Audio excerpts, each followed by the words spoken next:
కడుపు కాలిన వాడికి మెతుకు విలువ తెలుస్తుంది. అలాగే కష్టాలు పడిన వాడికి బ్రతుకు విలువ తెలుస్తుంది. ఒక మనిషికి గాయం వల్ల కలిగిన బాధ కొన్ని రోజుల వరకు బాధిస్తుంది. కానీ మాట వల్ల కలిగిన గాయం మాత్రం జీవితాంతం బాధిస్తుంది.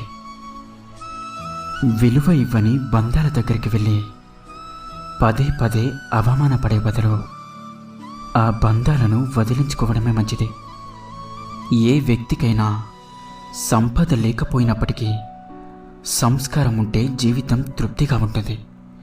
అదే సంపద ఉండి సంస్కారం లేకపోతే తన జీవితంలో తను ఒక్కడు తప్ప మరెవరూ ఉండరు. మీకు ఉన్నదానిని నిర్లక్ష్యం చేస్తూ లేని దానికై ఆరాటపడుతూ ఉన్నంతకాలం మీరు ఎప్పటికీ సంతోషంగా